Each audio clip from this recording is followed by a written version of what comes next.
My grandfather and I were sitting at tea one dark November evening. We had been digging in the garden the whole morning, but in the afternoon it had become so wet and stormy that we had remained indoors. We were sitting quietly at our tea, planning what we would do the next day, when the door suddenly opened and Mr. Miller put his head in. "Sandy, quick!" he said. "Look here!" My grandfather and I ran to the door and looked out over the sea. There, about 3 miles to the north of us, we saw a bright flare of light. It blazed up for a moment or two, lighting up the wild and stormy sky. Then it went out, and all was darkness again. "What is it, grandfather?" I asked, but he did not answer me. "There's no time to lose, Jem," he said. "Out with the boat, my man." "It's an awful sea," said Mr. Miller, looking at the waves beating fiercely against the rocks. "Never mind, Jem," said my grandfather. "We must do our best."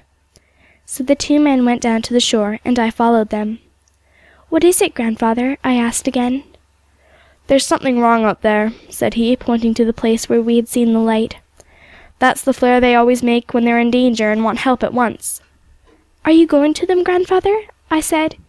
"Yes, if we can get the boat out," he said. "Now, Jem, are you ready?" "Let me go with you, grandfather," I said. "I might be able to help." "All right, my lad," he said. "We'll try if we can get her off." I can see that scene with my mind's eye as though it were but yesterday.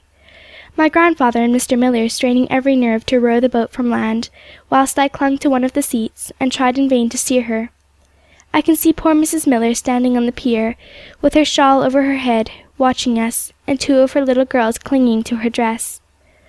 I can see the waves, which seemed to be rising higher every moment, and ready to beat our little boat to pieces.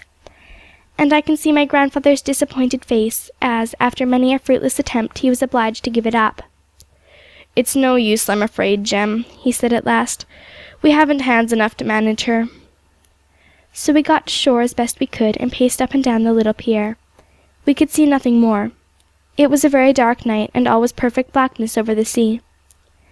The lighthouse lamps were burning brightly. They had been lighted more than 2 hours before. It was Miller's turn to watch, so he went up to the tower, and my grandfather and I remained on the pier. "Can nothing be done, grandfather?" "I'm afraid not, my lad. We can't make any way against such a sea as this. If it goes down a bit, we'll have another try at it." But the sea did not go down. We walked up and down the pier almost in silence. Presently a rocket shot up into the sky, evidently from the same place where we had seen the flare. "There she is again, Alick. Poor things, I wonder how many of them there is." "Can we do nothing at all?" I asked again. "No, my lad," he said. "The sea's too much for us. It's a terrible night. It puts me in mind of the day you were born." So the night wore away. We never thought of going to bed, but walked up and down the pier, with our eyes fixed on the place where we had seen the lights. Every now and then, for some hours, rockets were sent up, and then they ceased, and we saw nothing. "They've got no more with them," said my grandfather. "Poor things, it's a terrible bad job." "What's wrong with them, grandfather?" I asked. "Are there rocks over there?" "Yes, there's the Ainslie Crag just there. It's a nasty place, that, a very nasty place. Many a fine ship has been lost there." At last the day began to dawn. A faint grey light spread over the sea. We could distinguish now the masts of a ship in the far distance. "There she is, poor thing," said my grandfather, pointing at the direction of the ship. "She's close on Ainslie Crag. I thought so." "The wind's gone down a bit now, hasn't it?" I asked. "Yes, and the sea's a bit stiller just now," he said. "Give Jem a call, Alick." Jem Miller hastened down to the pier with his arms full of rope.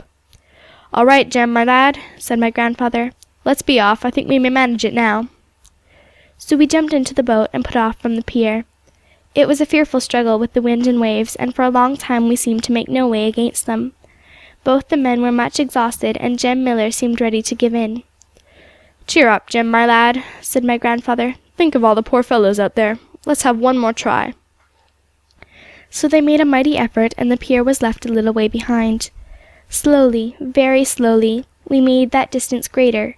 Slowly, very slowly, Mrs. Miller, who was standing on the shore, faded from our sight, and the masts of the ship in distress seemed to grow a little more near. Yet the waves were still fearfully strong, and appeared ready, every moment, to swallow up our little boat. Would my grandfather and Miller ever be able to hold on till they reached the ship, which was still more than 2 miles away? "What's that?" I cried. as I caught sight of a dark object rising and falling with the waves. "It's a boat, surely," said my grandfather. "Look, Jem!"